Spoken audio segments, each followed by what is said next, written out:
Hey, how's it going? Thought I'd try something new here on this channel since I don't really post that much on this one. I've had friends tell me that I should do reviews of records, especially Kiss records, because obviously I'm a huge fan. And I saw other people online doing reviews of the Kiss records, so I'm like, why not? Should be fun. Been a lifelong musician and actor, entertainer, so got some experience in that. And lifelong music lover. And that's what really makes you qualified is, well, is this guy qualified? Well, you're qualified. If you love music, if you're a fan, then that makes you qualified. So feel free to put your comments below. Tell me what you disagree with, what you agree with. And remember, it's all opinion, it's all in fun. So if you guys like this, like and subscribe. And like I said, feel free to leave comments below and I will try to answer any comments. And if you like it, if it's popular, then I'll try to do more. In fact, I'll probably do more anyway, just because I think it's fun. So I'll be starting with the very first, the self-titled Kiss album from 1974. The Kiss, of course, the self-titled. So the original album, and we'll be going through track by track. I don't really care about production. A lot of people, when they talk about these records, they talk about production values and, if it were produced better, if it were mixed better. I don't really care about that. I mean, I care, of course, because I want the best stuff possible, but a lot of it was the time, the money that was involved, and to me, it's better just to rank these on how great the songs are and the performance, and, kind of skip over the production stuff, because that doesn't have anything to do with how great the song is or how great the album is. So, like I said, this came out in 1974, of course, the original members. To start with, the art, I think, is really, really cool. Try to get no reflection on there. There we go. Never a fan of Peter's makeup on here. This was like the one and only time that he had that makeup design, and it's cool for just the fact that it's so unique, but I heard that he was the only one that had a professional makeup artist do his makeup. Everybody else did their own. And Pete should have done his own, because his design I thought was really better and cooler. And so wished he had done that. Other than that, though, I think it's a very cool, straightforward, clean cover. The back with the Kiss diamond logo. I would have liked to have this in white or something easier to read, especially as I get older. But still, very cool. I think a good classic design. So a really cool design. Really like that album cover a lot. And as far as the songs go, we get started straight off with Strutter, the first track. And Strutter's about as good as it gets from Kiss. I mean, to me, that's the classic Kiss sound. Doesn't really get any cooler, any better than Strutter. Good attitude, good guitar riffs, just everything about it is perfect Kiss, I think. So I give Strutter a 10. I think Strutter's one of my all-time favorite Kiss songs, so that's deserves 10. And it sets the bar great. The first song really sets the bar for everything from here on out. So that's followed up by Nothing to Lose, which is a Gene Simmons song mainly, but Peter Criss does the choruses on it, and I think gives it a lot of energy. I really like Peter's voice on there. I like Peter's voice in general, but he does a great job. I think gives it a real change up from Gene, but the song has a lot of energy. The opening riff is just amazing, just super cool. I give this one a 9. I think Nothing to Lose, again, is a great classic Kiss song. The third song is Firehouse, and that is sung by Paul Stanley. It's a good Paul song. It's a classic, but it's not one of my favorites, and I still like the song. I still really love the song, but I think after Strutter and Nothing to Lose, Firehouse is a little bit of a letdown for me. It's a great song live, but I don't think it comes across on the record as good. The Ace solo is amazing.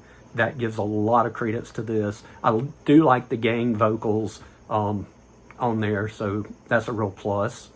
So Firehouse gets an 8, another great song. This one I know I'm going to get some flack for. A lot of people love this song. It just never appealed to me. It's Cold Gin. It's weird to hear Gene singing Cold Gin because Gene doesn't drink. So it's just, I don't know, it's just not what Kiss stands for in general for me.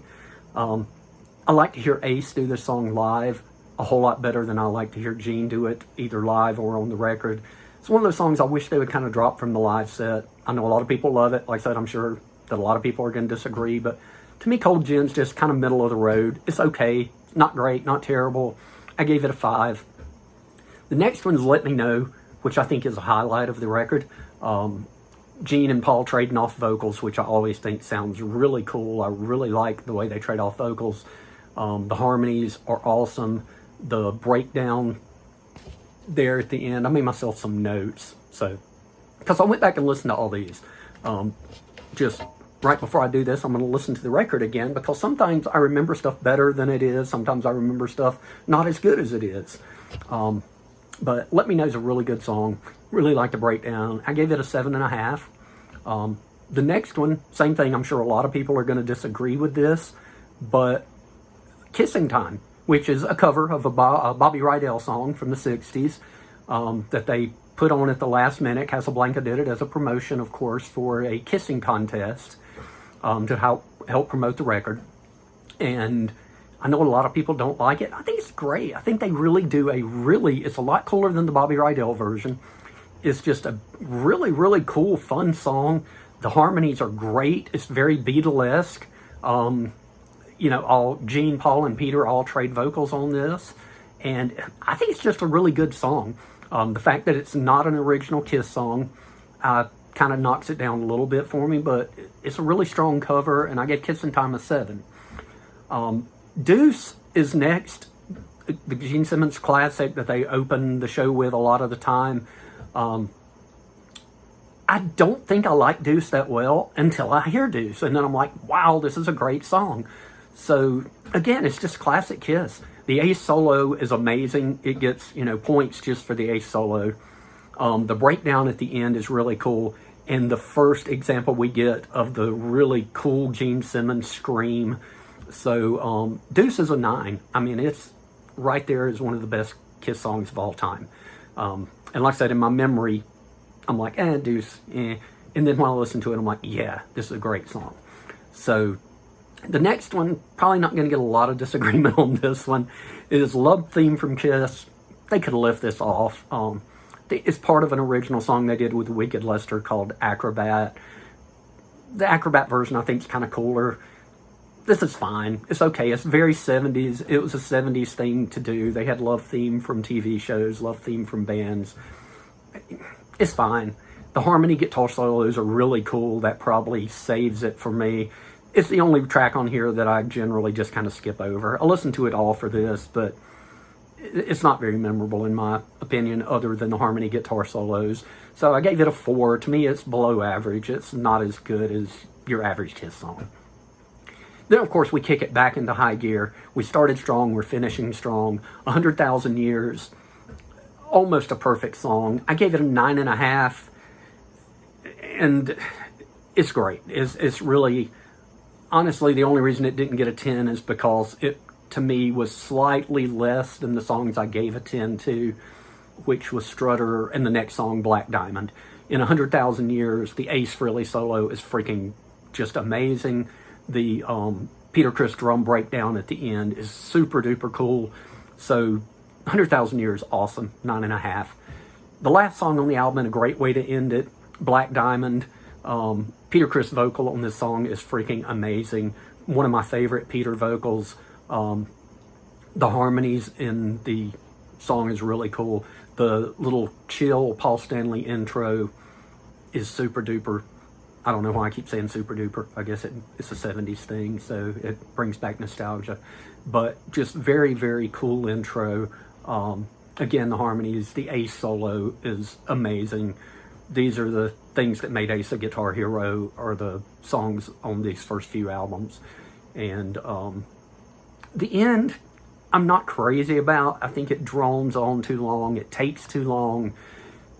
It kind of takes away from the song, but the song is so great that even though I don't like the very ending, I still give it a 10. So overall, and this album has 10 tracks, so there was a potential for 100 points on this, and it had a 79. Now that doesn't mean that I think it's a B. I do think it's an A album, so there's going to be probably stuff that I'll listen to that is going to be like a 30 or 40.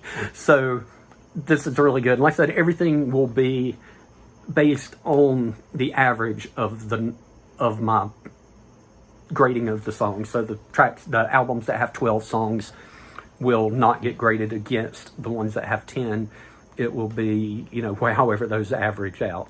So, but in general, you know, basically an 8 out of 10, which makes this a very, very good, really, really good Kiss album, and a great way to start off their career, their legacy, and a great way to start off, I think, my reviews. So I hope you enjoyed this, and like I said, like, comment, and subscribe, and we will do more, and hopefully you enjoy them all. Thanks again.